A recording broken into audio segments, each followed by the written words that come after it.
Licensed professional counselor here. Question.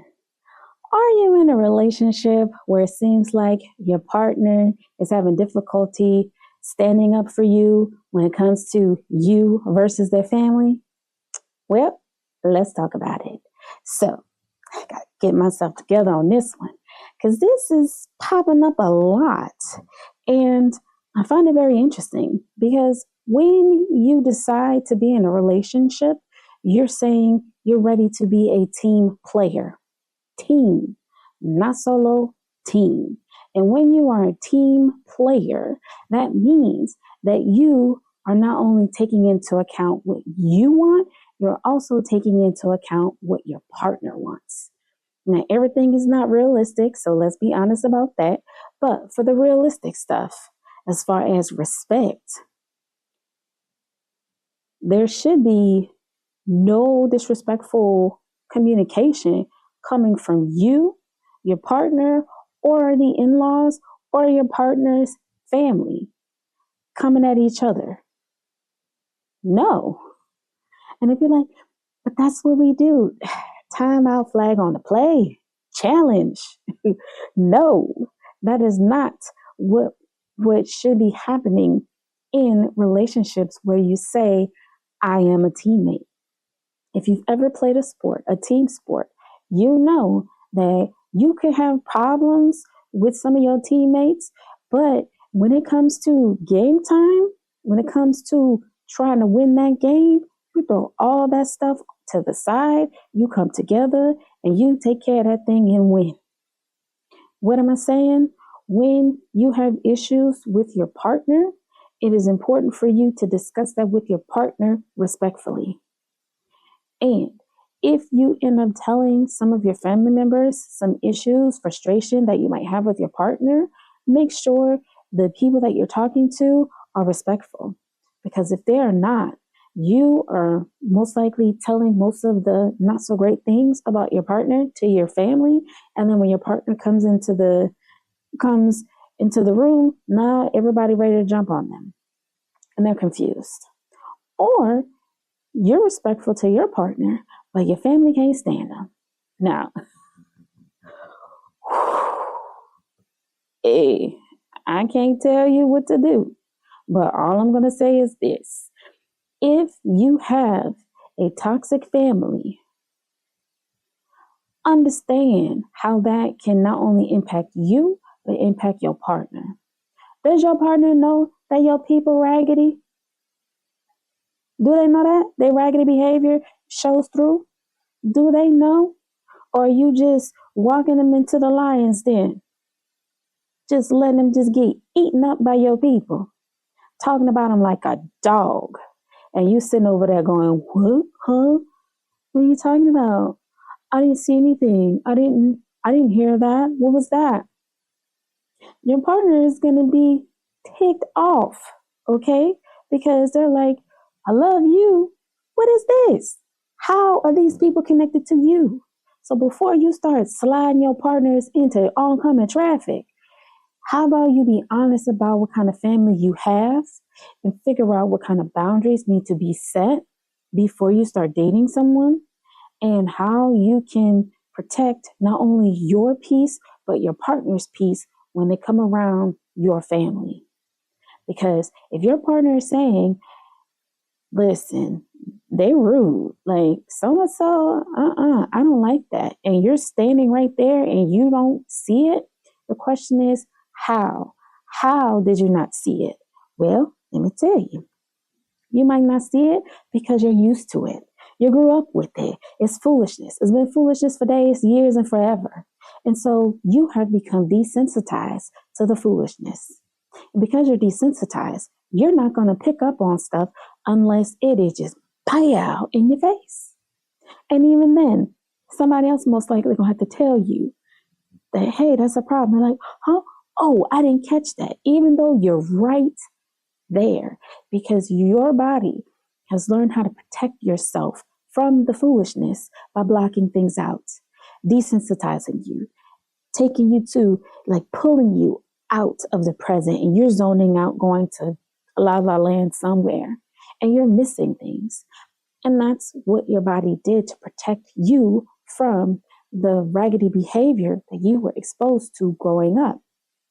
Now that you're in a different space, it's important for you to learn new ways to deal with that, besides zoning out, missing everything. Because if you're constantly wanting your partner to come by your family, eat during the holidays, come over for birthday parties, go on family trips, your partner's gonna be like, have you lost every piece of your mind? Because absolutely not. I refuse, especially if the family can get other people involved. So beforehand, you had to worry about 3 of them. Now they done turned into the Power Rangers. Like everybody more is morphin time. And they morphing and turning into Zords and just coming for your partner. And you over here, what? I didn't see it. I didn't hear it. Why are you upset? It's not a big deal. It is a big deal. Because if someone did not grow up in that toxicity, they're going to catch it immediately. And they're not going to have it. Especially if their people don't do that. Mm-mm. And at this point, it's about protecting your peace and your partner's peace. Now, if you're the partner going, tell him, please tell him, because I'm sick of this. I'm about ready to crack a chair over somebody's head. Well, hold on. We don't need you locked up, okay? It's important for you to be able to have a real conversation with your partner and go, hey, I want to build community with your people. I don't want them taking from me, okay? They're taking my peace. They're taking my joy. They're taking my energy. They're taking my confidence. They're taking my self-esteem. They're taking my sanity. I'm coming to build. I'm not coming to have people burn my place down. My house was fine before I introduced them to me. My temple was fine before you introduced them to me. And so we have to get a handle on this, because your inability to stand up for your partner, and this is when the partner is right, not when the partner is toxic and kicking up dust and cutting up. No, we're not talking about that. We're talking about the partner is not toxic. It's the family of the other person that's toxic. Or it could be the partner's fine on your end and like y'all both having problems. But either way, it's about the toxic family members that are out here doing the absolute most, trying to burn everybody's house down like they the big bad wolf, huffing, puffing, trying to blow the house down. And you over here looking like, what? How did this happen? Why did this start? And so it's important for you to be honest about the kind of family that you have. Be honest about how your family's upbringing impacted you and what you can do to help you and your partner meet with them, do what y'all got to do, and leave with your sanity, peace, joy, all the things intact. And so, a few things that you can do. Number one, you can set your watch. Listen, I'm only going to be around there for 10 minutes. And then, babe, you go ahead and you chop it up. I'll be outside. Or you know what? You go over there for Thanksgiving and Christmas. You go over there for all the holidays and the birthday parties and stuff. I'll holler at you later. Or you can alternate. Like, okay, I'll come to this one. I'm missing the next 3. I'm missing the next 2, however it goes.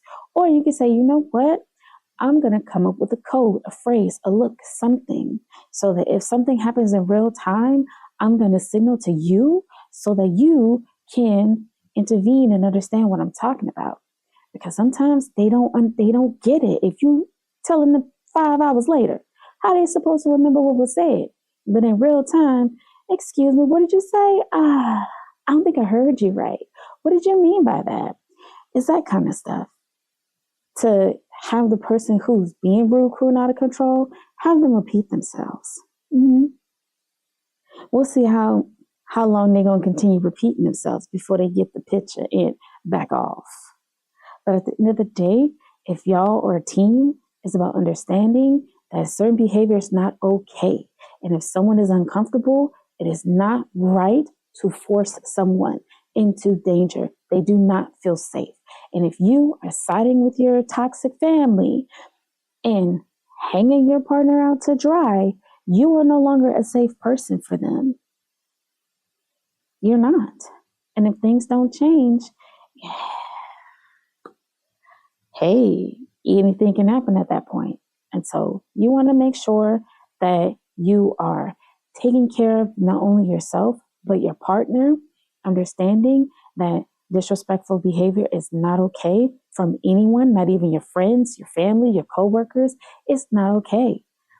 People don't have to like your partner. I'm not saying they have to like them and kiss their feet. What I'm saying is, even if you don't like your loved one's partner, you don't have to act like you don't have any manners. Have some tact. Okay? And if you're like, well, I can't, I gotta keep it real, then keep it real elsewhere. Leave them people alone. Stop inviting them over for you to be mean to them. Stop it. It's just not okay. Because one day they will snap, crackle, and pop. And when they snatch your soul, there will be nothing left. Or when they shut down like a brick wall, you're never going to get them back. So check yourselves. Be honest about your intentions, the intentions of your family members. Set those boundaries. Protect your peace. And as always, take care. Hi, a licensed professional counselor here. I'm Kenya. Please like, share, subscribe, and follow for more information. Take care.